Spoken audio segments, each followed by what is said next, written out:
The velvet lid of the box does not lift, but sighs open, a sound like a breath held for half a century and finally released. It exhales the scent of forgotten things, a faint, sweet dust mingled with the ghosts of perfume and cedar. Inside, nestled in the dark nap of the fabric, two objects lie waiting. They are not merely jewelry.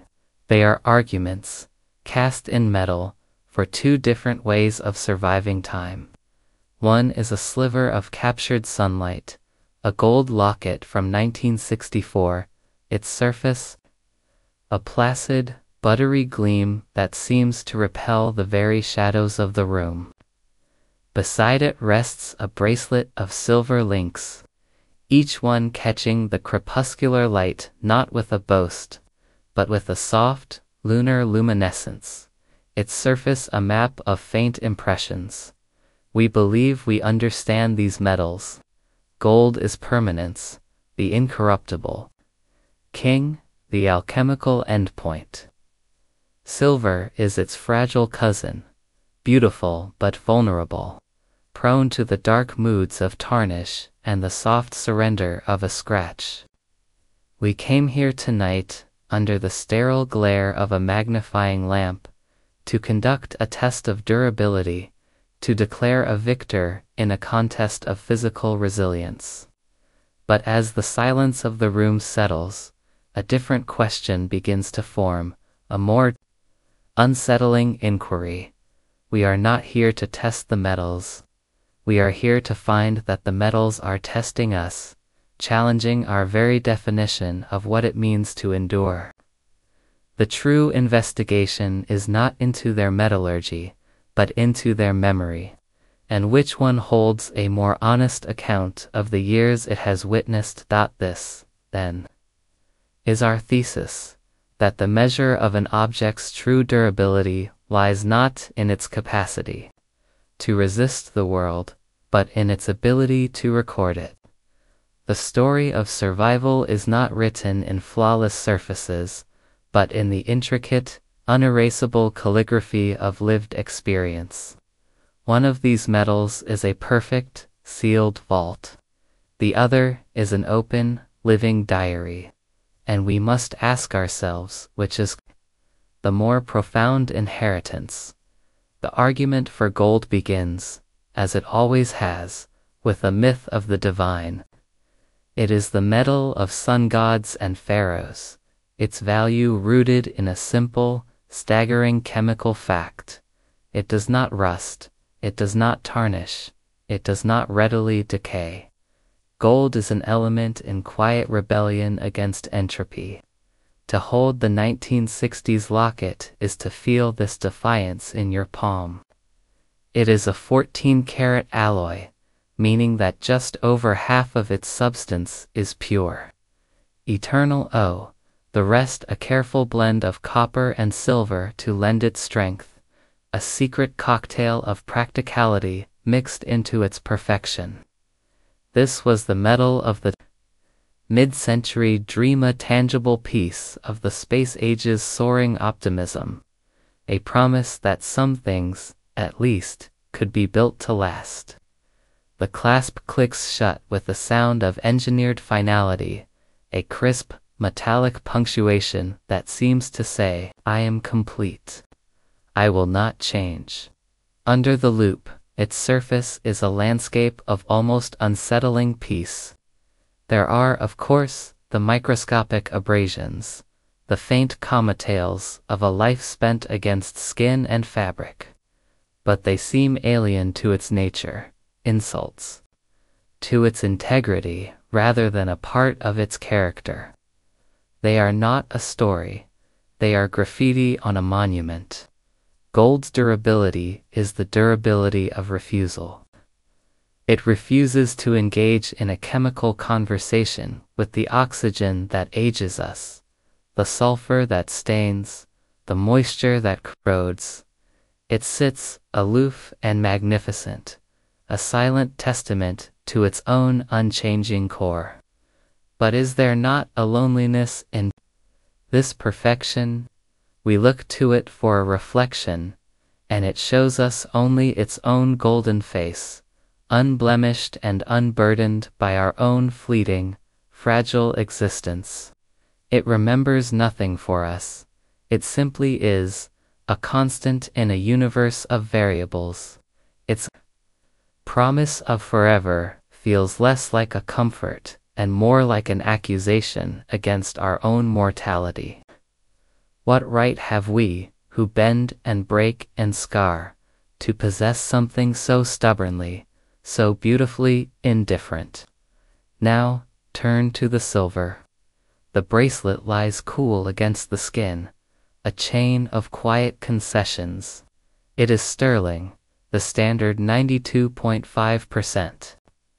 A formula born not of a quest for perfection but of a need for compromise. Pure silver is too soft, too yielding to be of practical use. It needs the spine of another metal, usually copper, to hold its shape. From its very conception, it is a creature of alloy, of partnership, its identity forged in the admission of its own weakness. And this inherent vulnerability is the key to its secret strength. Its story is told in the language of tarnish.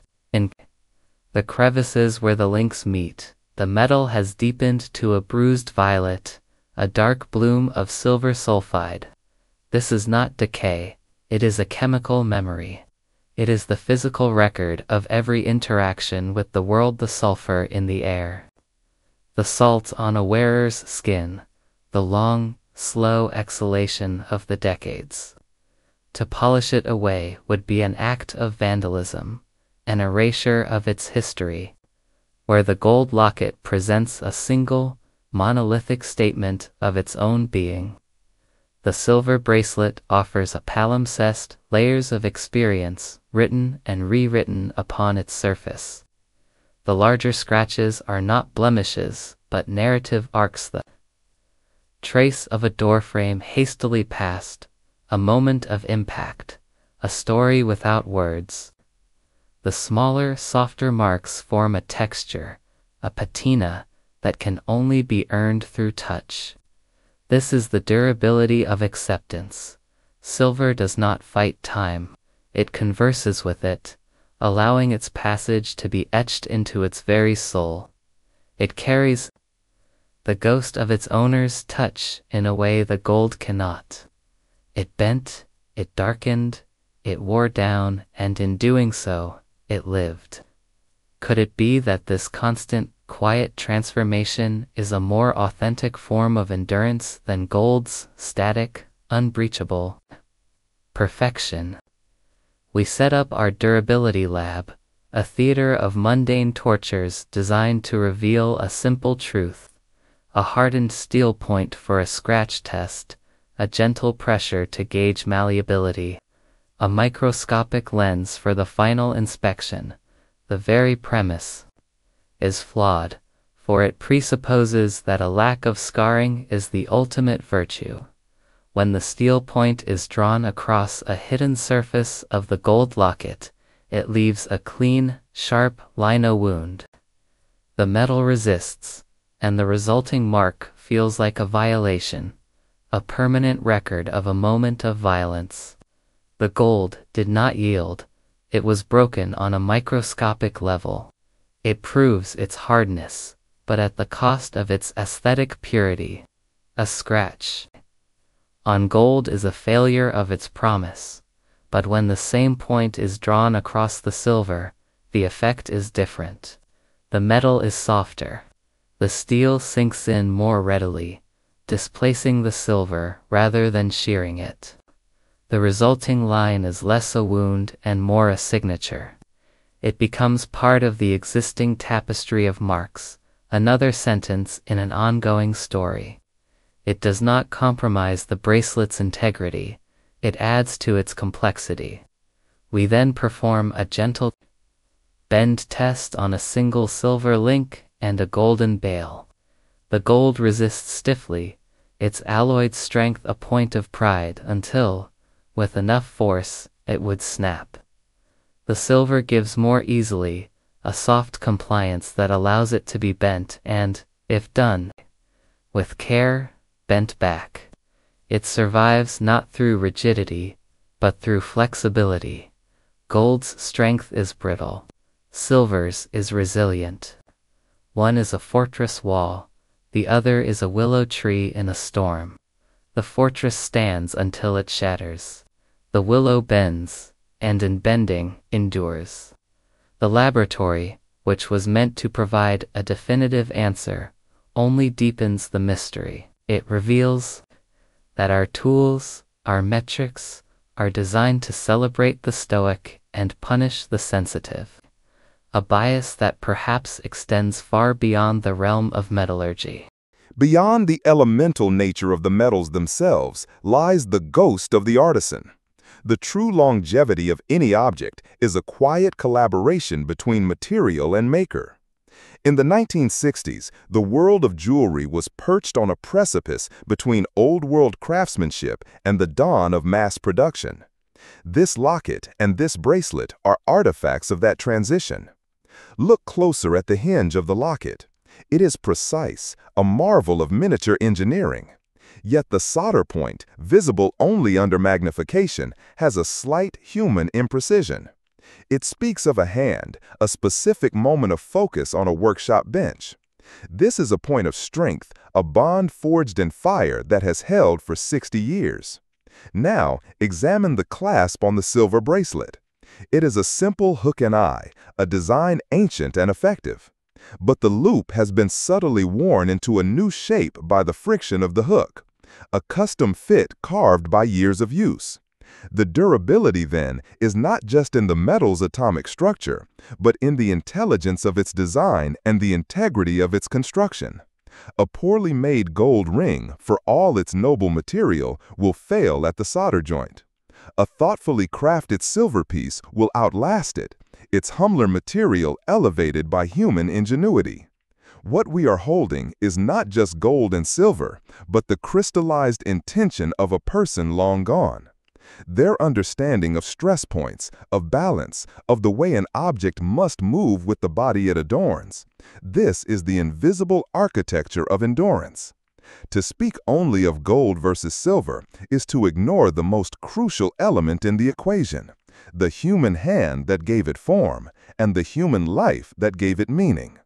The maker imbued it with potential, but it was the wearer who fulfilled it, whose daily rhythms of life tested the clasp and polished the surfaces smooth. These objects are not solitary survivors. They are the result of a partnership across time. And this realization casts a long, disquieting shadow over our own time. We live now in an age of perfect surfaces and planned obsolescence. Our jewelry is often a thin plating of gold over a core of base metal, a fleeting illusion of value designed to shine brightly and then fade. Our technology is built for replacement, not repair. We have surrounded ourselves with objects that have no past and are engineered to have no future. They are meant to be flawless until the moment they are discarded. We fear the scratch, the dent, the patina of age, seeing them not as character but as decay. These two pieces from the 1960s rebuke that modern ethos. They are heavy with history. They have absorbed the world and carry its memory within them. They propose a different relationship with our possessions, one of custodianship, not consumption. They ask what we are losing in our relentless pursuit of the new and the unblemished. Perhaps our fear of tarnished silver is a reflection of a deeper fear of our own aging, our own imperfections. In choosing gold's immutable gleam, are we chasing an impossible dream of eternal youth? In rejecting silver's evolving surface, are we rejecting the beauty of a life fully lived with all its inevitable scars and shadows? The foreboding feeling that settles is not about the fate of these metals, but about our own. In a world of ephemeral digital files and disposable goods, we are creating a culture with amnesia, an era that will leave behind no honest artifacts, only the digital ghosts of perfect curated images and landfills of things that were never meant to last. So the test is over, and the lamplight cools. No victor can be declared. Or rather, the victory belongs to neither metal, but to the concept of tangible memory itself. The gold locket sits in its velvet hollow, a perfect, silent promise of forever. It is the story of the sun, constant and unchanging. The silver bracelet lies beside it, its surface a soft, intricate map of its journey. It is the story of the moon, which waxes and wanes, is scarred by impacts, and yet holds our gaze with its cool, mysterious light. They offer not an answer, but a choice. It is a choice between two kinds of beauty, two philosophies of survival. Do we value the thing that defies time, that remains a fixed point in the chaos of existence? Or do we value the thing that embraces time, that allows itself to be changed by the journey and becomes more beautiful for the stories it can tell? The two pieces lie there, side by side. One a warm golden star, the other a cool silver scar. And in the quiet space between them, a question hangs in the air, unanswered and eternal. What is it you hope to leave behind? If you enjoy this video, please like, share, subscribe and hit the bell to the later update from my channel. Thank you for watching till the end and see you in the next video.